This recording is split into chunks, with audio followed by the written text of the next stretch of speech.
Some new Scream 7 rumors might just restore my faith in this plagued sequel. Well, let's get into it.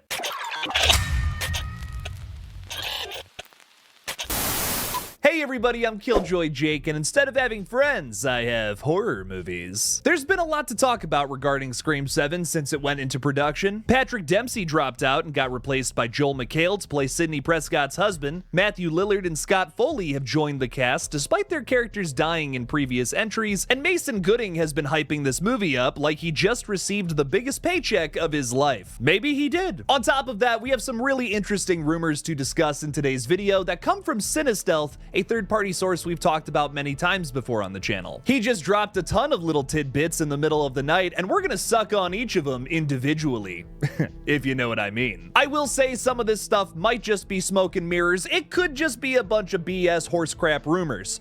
But some of the stuff we're about to get into today does have me hyped for Scream 7, so I'm hoping at the very least it could be true. Now let's crack the rumor mill open, getting into our first little tidbit today, talking about the opening scene. Allegedly, there could be 2, maybe 3 victims. The most popular theories that I've been seeing go around is that this opening could involve Sidney's husband to establish that Ghostface is going after her again, or Chad and Mindy being offed in the opening to say, hey, this is the most brutal Ghostface we've seen yet. We took out Chad. You know, the guy who survived like 100 stab wounds at the end of Scream 6? That would be a statement in and of itself. So there's your 2, maybe 3 victims right there, man. This next little bit is hilarious considering what we just talked about. Chad may be using a cane or be in a wheelchair for the majority of this flick. He might have also just gotten out of rehab considering how bad his wounds were in the previous flick. Technically, this still works with him being the opening kill. I mean, it could literally just be Mindy taking him home from the hospital. They go home, Ghostface attacks. But considering a lot of the other things we've been hearing about Chad's character, it just seems like they're going to be a supporting role in some way, shape, or form. I like the idea of making him the opening kill because, again, it does actually establish that this Ghostface could be the most brutal one yet,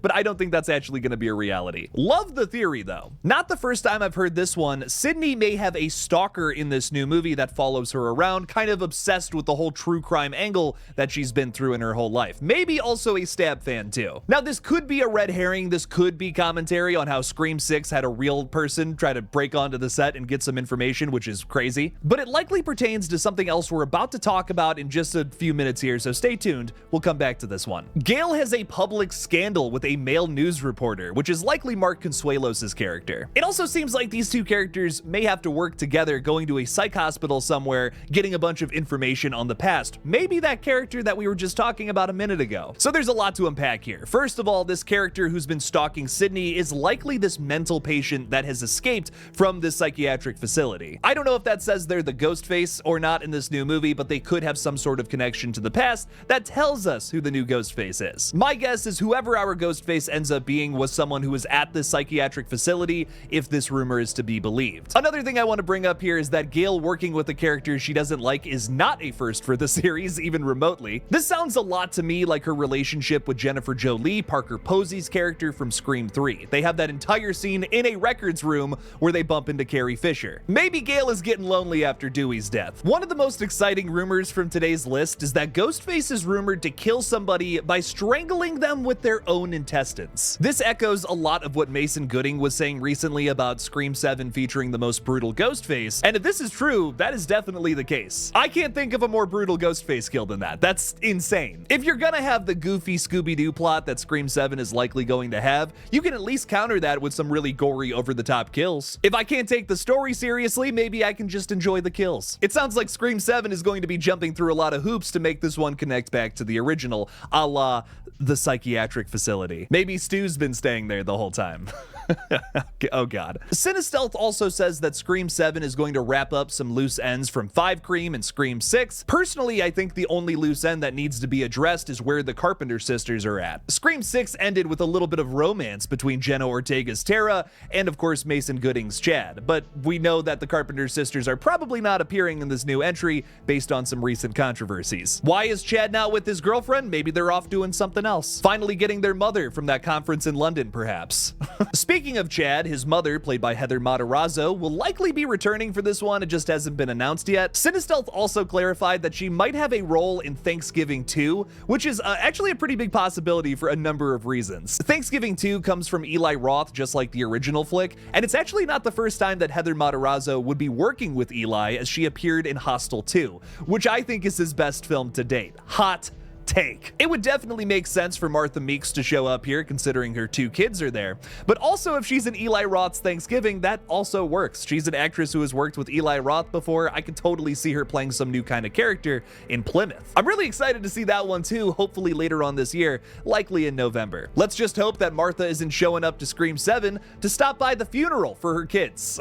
that would be awful. This is a weird one, but apparently there's a Karen in Sydney's neighborhood who's causing drama. She gets into an altercation with Sid and her husband and apparently calls her an angel of death. Now, this isn't the first time we've heard about a Karen-esque neighbor that Sydney was going to have here in Scream 7. I remember there was a bunch of rumors about who would play this character, like Kerry Russell and Judy Greer, just to name a few that were kind of in the mix for a little while there. This is likely Anna Camp's character, however, who has been confirmed to be playing some sort of role here in Scream 7. I'm currently speculating that Anna Camp will be our Ghostface in the end, but we'll just have to see. The one thing I'm really just not crazy about with this is that it means that Sid and her husband will be interacting together on screen, and I'm telling you right now, Joel McHale is not Sidney Prescott's husband. I love Joel McHale, but Jeff Winger is no Sidney Prescott husband material, bro. The guy who is known for his douchey characters marrying one of the most insecure final girls out there? Nah, I ain't buying that on screen for 1 minute, dog. Kill this character as soon as possible. Speaking of Sydney, it seems like she may be upset about the 30th anniversary of her mother's death, which would be this year in 2025, although the movie comes out in 2026. This counters some of the other theories that have been going around about Scream 7 about doing some sort of time jump, but that doesn't seem to be the case. The 30-year anniversary thing with the mother's death works really well with why Stu and Roman would be involved with this movie, maybe flashing back to show us Lynn McCree's character's death. That happened in 1995 in the timeline, so this movie may be taking place in 2025. That's where my money is, at least. While I will continue to make my jokes about being on the Stu train, I think it's most likely that Matthew Lillard, Scott Foley, and potentially Lynn McCree and Skeet Ulrich will be joining this movie to do some sort of flashback scene, showing us how Maureen Prescott actually got murdered, maybe giving us a new detail that we didn't know previously about it. I still think that Scream is way too obsessed with connecting everything to the past and really needs to let that go, but it seems like Scream 7 is not going to be any different in that case. And last but certainly not least is Hayden Panettiere's rumored involvement with the project. This third-party source, SIDNEY'S here, says they might know something more about her involvement with this film, likely setting up whatever her spin-off movie or TV series is going to be.